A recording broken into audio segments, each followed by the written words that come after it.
हम तो बचपन से वहाँ रह रहे हैं, वहाँ पर ऐसी कोई बात नहीं है।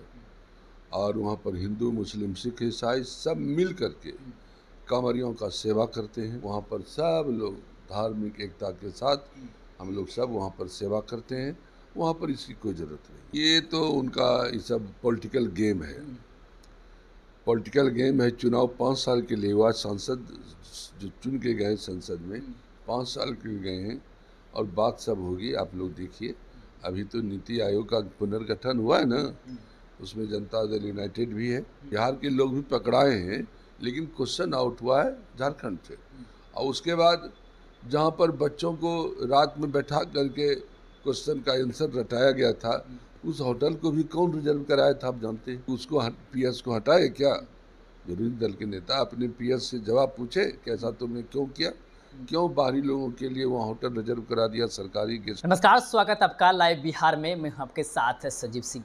देखिए, कल से सावन के पवित्र महीने की शुरुआत हो रही है। भक्त कांवर लेकर के कांवड़ यात्रा पर निकलेंगे। सबसे पहले वो सुल्तानगंज जाएंगे, वहां पर जल भरेंगे और वहां से बाबा धाम के लिए प्रस्थान करेंगे। हमारे साथ साथ बातचीत करने के लिए सुल्तानगंज से विधायक प्रोफेसर ललित कुमार मंडल जी हैं।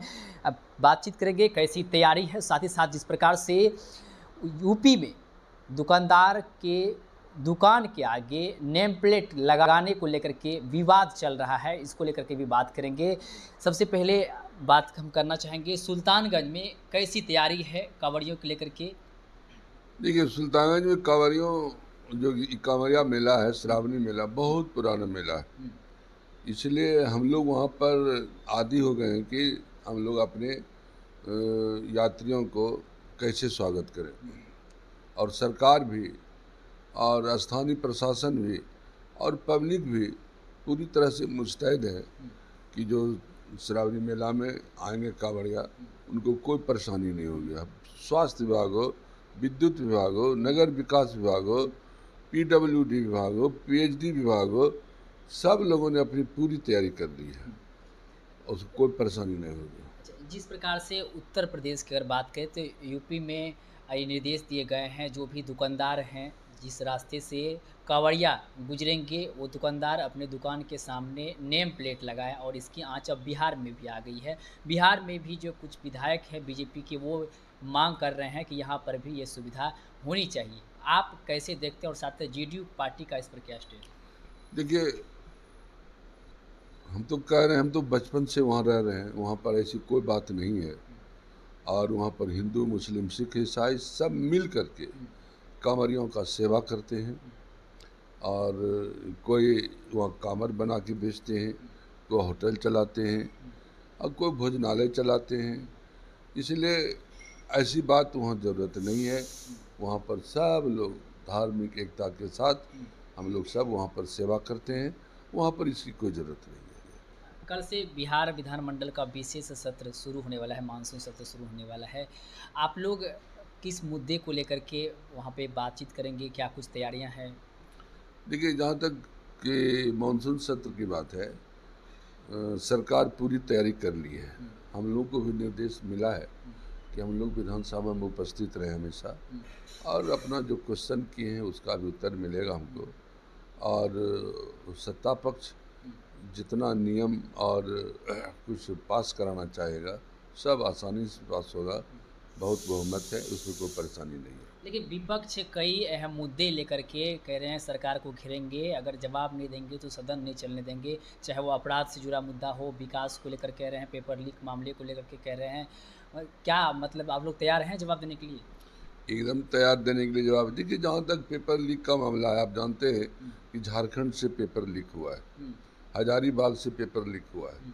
और हजारीबाग से पेपर लीक हुआ है, उसके बाद वो उसको मैंने व्हाट्सएप पर या इलेक्ट्रॉनिक मीडिया से उसको वायरल किया गया। बिहार के भी बहुत सारे लोग पकड़ाए हैं बिहार। हाँ, बिहार के लोग भी पकड़ाए हैं, लेकिन क्वेश्चन आउट हुआ है झारखंड से।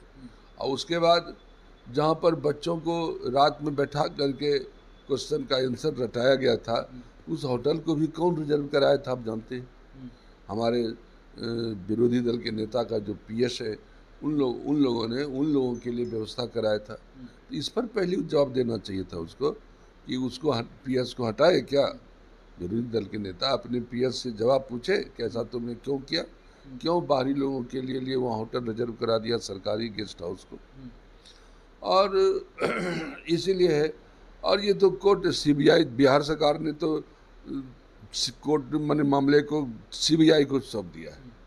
इसलिए बिहार सरकार इसमें राफ साफ है, इसको कोई मतलब नहीं है, इसको न किसी को फंसाना नहीं किसी को बचाना है। अब मामला अब तो सुप्रीम कोर्ट चला गया। एक आखिरी सवाल रहेगा, बिहार से 3 कैबिनेट मंत्री जो हैं उनको नीति आयोग का सदस्य बनाया गया है, जिसमें चिराग पासवान, जीतनराम मांझी और ललन सिंह शामिल हैं। क्या लग रहा है कि बिहार को विशेष राज्य का दर्जा मिलेगा? लक्षण तो शुभ है। बिहार में हर पार्टियों समय समय पर, प्रत्येक पार्टी समय समय पर मतलब बिहार को विशेष राज्य की बात किया है। बाद में पलटा, इधर उधर बात उलट भी जाते हैं लोग, लेकिन जनता दल यूनाइटेड का तो प्राइम डिमांड है कि बिहार को विशेष राज्य का दर्जा मिले, क्योंकि बिहार का जब बंटवारा हुआ झारखंड से तो इसके सारे संसाधन, सारे उद्योग सब चले गए झारखंड में। बिहार में कुछ नहीं बचा, बाढ़ बचा, सुखाड़ बचा। यहाँ फसल डूब जाता है या फसल जल जाता है, किसान को कभी कभी उपज देखना पड़ता है। इसीलिए बिहार को और बिहारी का हक बनता है कि इसको विशेष राज्य का दर्जा मिले, जिससे कि बिहार को आगे बढ़ाने का मौका मिले। आरजेडी वाले कह रहे हैं कि नीतीश कुमार के हाथ में चाबी है, इस वक्त चाहे तो वो दबाव बना करके भी विशेष दर्जा दिलवा सकते हैं। ये तो उनका ये सब पॉलिटिकल गेम है।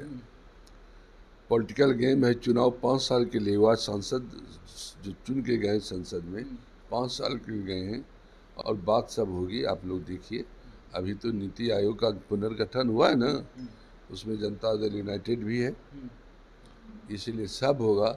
और वो लोग चाहता है कि लोग लड़ करके हमारे साथ चलावे, वो संभव नहीं। तो हमारे साथ बातचीत कर रहे थे सुल्तानगंज से विधायक ललित नारायण मंडल, जिन्होंने साफ तौर पे कहा है कि जिस प्रकार से नीति आयोग के सदस्य बिहार के 3 कैबिनेट मंत्री बने हैं, ये शुभ संकेत है विशेष राज्य दर्जा की मांग को लेकर के। और साथ ही साथ उन्होंने कहा है कि हमारी पार्टी का ये प्राथमिकता ही है कि हम लोग विशेष राज्य के दर्जा की लगातार मांग कर रहे हैं। साथ ही साथ सुल्तानगंज जहाँ से कांवड़िया जो है जल भरेंगे, उसको लेकर के भी उन्होंने कहा है कि वहाँ पे पूरी तरह से तैयारियाँ हो चुकी है, सुविधा काफ़ी अच्छा है। और भी कई तरह की बात कर रहे थे, आप भी सुन रहे थे, क्या कुछ कर रहे थे, आप भी अपनी राय प्रतिक्रिया कमेंट बॉक्स के माध्यम से दे सकते हैं। आप देख रहे थे लाइव बिहार।